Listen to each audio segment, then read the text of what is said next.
السلام علیکم ورحمۃ اللہ وبرکاتہ۔ آج ہم انشاءاللہ ایسے 7 سوالوں پر بات کریں گے جو ہر مسلمان کے ذہن میں کہیں نہ کہیں ضرور گردش کرتے ہیں اور ان کا جواب جاننے کی کوشش کریں گے۔ سب سے پہلے یہ کہ کیا آپ ان 7 سوالوں کے جواب کو جانتے ہیں؟ سوال نمبر 1، جنت کہاں ہے؟ یہ وہ سوال ہے عموماً جو بچے اور بڑے سب ہی پوچھتے ہیں۔ تو اس کا جواب ہے کہ جنت 7 آسمانوں کے اوپر 7 آسمانوں سے جدا ہے، کیونکہ 7 آسمان قیامت کے وقت فنا اور ختم ہونے والے ہیں، جبکہ جنت کو فنا نہیں ہے، وہ ہمیشہ رہے گی۔ جنت کی چھت عرش رحمان ہے۔ سوال نمبر 2، جہنم کہاں ہے؟ اس کا جواب، جہنم 7 زمینوں کے نیچے ایسی جگہ ہے جس کا نام سجین ہے۔ جہنم جنت کے بازو میں نہیں ہے، جیسا کہ بعض لوگ سوچتے ہیں کہ جس زمین پر ہم رہتے ہیں یہ پہلی زمین ہے۔ اس کے علاوہ 6 زمینیں اور ہیں جو ہمیں زمین کے نیچے ہماری زمین سے علیحدہ اور جدا کرتی ہیں۔ سوال نمبر 3، سدرۃ المنتہا کیا ہے؟ اس کا جواب، سدرہ عربی میں بیری یا بیری کے درخت کو کہتے ہیں، اور منتہا کا مطلب ہے آخری حد۔ یہ بیری کا درخت وہ آخری مقام ہے جو مخلوقات کی حد ہے، اس سے آگے حضرت جبرائیل بھی نہیں جا پاتے۔ سدرۃ المنتہا ایک عظیم الشان درخت ہے۔ اس کی جڑیں 6 آسمان میں اور اونچائیاں 7ویں آسمان سے بھی بلند ہیں۔ اس کے پتے ہاتھی کے کان جتنے اور پھل بڑے بڑے گھڑے نما ہوتے ہیں۔ اس پر سنہری تتلیاں منڈلاتی ہیں۔ یہ درخت جنت سے باہر موجود ہے۔ رسول اللہ صلی اللہ علیہ وآلہ وسلم نے حضرت جبرائیل علیہ السلام کو اسی درخت کے پاس ان کی اصل صورت میں دوسری مرتبہ دیکھا تھا، جبکہ آپ صلی اللہ علیہ وآلہ وسلم نے انہیں پہلی مرتبہ اپنی اصل صورت میں مکہ مکرمہ کے مقام پر دیکھا تھا۔ سوال نمبر 4، حور عین کون ہے؟ تو اس کا جواب ہے، حور عین جنت میں مؤمنین کی بیویاں ہوں گی۔ یہ نہ انسان ہیں، نہ جن ہیں اور نہ ہی فرشتہ ہیں۔ اللہ تعالیٰ نے انہیں مستقل پیدا کیا ہے۔ یہ اتنی خوبصورت ہیں کہ اگر دنیا میں ان میں سے کسی ایک کی محض جھلک دکھائی دی جائے تو مشرق اور مغرب کے درمیان روشنی ہو جائے گی۔ حور عربی زبان کا لفظ ہے اور حورا کی جمع ہے۔ اس کے معنی ایسی آنکھ جس کی پتلیاں نہایت سیاہ ہو اور اس کے اطراف نہایت سفید ہوں، اور عین عربی میں عینہ کی جمع ہے، اس کے معنی ہے بڑی بڑی آنکھوں والی۔ سوال نمبر 5، ولدان مخلودون کون ہیں؟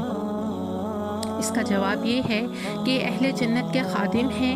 یہ بھی انسان یا جن یا فرشتے نہیں ہیں۔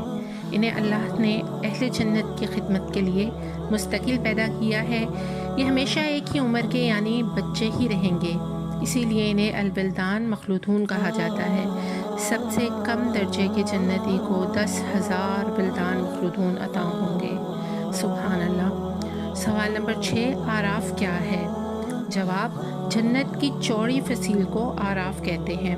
اس پر وہ لوگ ہوں گے جن کے نیک اعمال اور برائیاں دونوں برابر ہوں گی۔ ایک لمبے عرصے تک وہ اس پر رہیں گے اور اللہ سے امید رکھیں گے کہ اللہ تعالیٰ انہیں بھی جنت میں داخل کریں گے۔ انہیں وہاں بھی کھانے پینے کے لیے دیا جائے گا، پھر اللہ پاک انہیں اپنے فضل سے جنت میں داخل کر دیں گے۔ سوال نمبر 7، قیامت کے دن کی مقدار اور لمبائی یعنی مدت کتنی ہوگی؟ تو اس کا جواب ہے کہ 50,000 سال کے برابر، جیسا کہ قرآن مجید میں ارشاد ہوا ہے، فی یوم کان مقدارہ 50,000 سنہ۔ حضرت ابن عباس رضی اللہ تعالیٰ عنہ سے روایت ہے کہ قیامت کے 50 موقف ہیں اور ہر موقف 1000 سال کا ہوگا۔ حضرت عائشہ رضی اللہ تعالیٰ عنہ نے نبی کریم صلی اللہ علیہ وآلہ وسلم سے پوچھا، یا رسول اللہ صلی اللہ علیہ وآلہ وسلم، جب یہ زمین آسمان بدل دیے جائیں گے تب ہم کہاں ہوں گے؟ آپ صلی اللہ علیہ وآلہ وسلم نے ارشاد فرمایا، تب ہم پل صراط میں ہوں گے۔ پل صراط پر سے جب گزر ہوگا تو اس وقت اس پہ 3 جگہ ہوں گی، جہنم، جنت اور پل صراط۔ رسول اللہ صلی اللہ علیہ وآلہ وسلم نے مزید فرمایا کہ سب سے پہلے میں اور میرے امتی پل صراط کو طے کریں گے۔ آئیے اب پل صراط کی کچھ تفصیل جاننے کی کوشش کرتے ہیں۔ قیامت میں جب موجودہ آسمان اور زمین بدل دیے جائیں گے اور پل صراط پر سے گزرنا ہوگا تو وہاں صرف 2 مقامات ہوں گے، جنت اور جہنم۔ جنت تک پہنچنے کے لیے لازماً جہنم کے اوپر سے گزرنا ہوگا۔ جہنم کے اوپر ایک پل نصب کیا گیا ہے جس کا نام الصراط ہے۔ اس سے گزر کر جب اس کے پار پہنچیں گے تو وہاں جنت کا دروازہ ہوگا۔ وہاں نبی کریم صلی اللہ علیہ وآلہ وسلم موجود ہوں گے اور اہل جنت کا استقبال کریں گے۔ یہ پل صراط بال سے زیادہ باریک ہوگا، تلوار سے زیادہ تیز ہوگا اور سخت اندھیرے میں ہوگا۔ اس کے نیچے گہرائیوں میں جہنم بھی نہایت تاریکی میں واقع ہوگی، سخت بپھری ہوئی اور غضبناک ہوگی۔ گناہ گار گناہ پر اس سے گزرتے وقت مجسم اس کی طرح پیٹھ پر بیٹھے ہوں گے اور اپنے گناہوں کی بوجھ کی وجہ سے اس بندے کی رفتار ہلکی ہوگی۔ اللہ تعالی ہمیں اس صورت میں اپنی پناہ میں رکھے۔ اور جو شخص گناہوں سے ہلکا ہوگا تو اس کی رفتار پل صراط پر تیز ہوگی۔ اس پل کے اوپر آنکڑے لگے ہوئے ہیں اور نیچے کانٹے لگے ہوئے ہیں جو قدموں کو زخمی کر کے اسے متاثر کریں گے۔ لوگ اپنی بدعمالیوں کے لحاظ سے اس سے متاثر ہوں گے۔ جن لوگوں کی بے ایمانی اور بدعمالیوں کی وجہ سے ان کے پیر پھسل گئے وہ جہنم کے کھڑے میں گر رہے ہوں گے اور ان کی بلند چیخ و پکار سے مسلسل پل صراط پر دہشت طاری ہوتی رہے گی۔ رسول اللہ صلی اللہ علیہ وآلہ وسلم کی دوسری جانب جنت کے دروازے پر کھڑے ہوں گے اور جب ہم پل صراط پر پہلا قدم رکھیں گے تو آپ صلی اللہ علیہ وآلہ وسلم دعا کرتے رہیں گے، یا ربی سلم یا ربی سلم۔ ہم صلی اللہ علیہ وآلہ وسلم پر بھی درود و پاک پڑھ لیتے ہیں، اللہم صلی علی محمد وعلی آل محمد۔ لوگ اپنی آنکھوں سے اپنے سامنے بہت سوں کو پل صراط سے گرتا ہوا دیکھیں گے اور بہت سوں کو دیکھیں گے کہ وہ اس سے نجات پا گئے ہیں۔ بندہ اپنے والدین کو پل صراط پر دیکھے گا لیکن ان کی کوئی فکر نہیں کرے گا۔ وہاں تو بس ایک ہی فکر ہوگی کہ کس طرح خود پار ہو جائے۔ روایت میں ہے کہ حضرت عائشہ رضی اللہ تعالیٰ عنہ قیامت کو یاد کر کے رونے لگیں۔ رسول اللہ صلی اللہ علیہ وآلہ وسلم نے پوچھا، عائشہ کیا بات ہے؟ حضرت عائشہ رضی اللہ تعالیٰ عنہ نے فرمایا، مجھے قیامت یاد آ گئی یا رسول اللہ، کیا ہم وہاں اپنے والدین کو یاد رکھیں گے؟ کیا ہم وہاں اپنے محبوب لوگوں کو یاد رکھیں گے؟ آپ صلی اللہ علیہ وآلہ وسلم نے فرمایا، ہاں یاد رکھیں گے، لیکن وہاں 3 مقامات ایسے ہوں گے جہاں کوئی کسی کو یاد نہیں کرے گا۔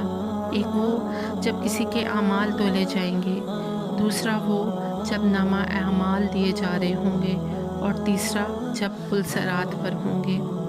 دنیاوی فتنوں کے مقابلے میں حق پر جمے رہیں۔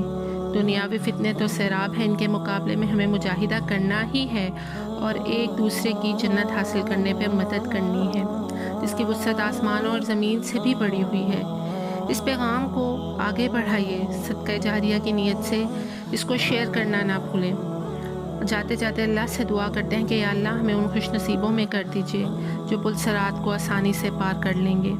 اے پروردگار، ہمارے لیے حسن خاتمہ کا فیصلہ فرما دیجئے۔ اس تفصیل کے بعد بھی کیا گمان ہے کہ وہاں کوئی رشتہ داریاں نبھائے گا جس کے لیے ہم یہاں اپنے اعمال برباد کر رہے ہیں؟ مخلوق کی بجائے خالق کی فکر کریں، اپنے نفس کی فکر کریں۔ کتنی عمر گزر چکی ہے اور کتنی باقی ہے ہم میں سے کوئی نہیں جانتا۔ اب بھی لاپرواہی اور عیش کی کوئی گنجائش نہیں بچتی۔ اللہ تعالی ہم سب کو عمل کی توفیق دے، آمین۔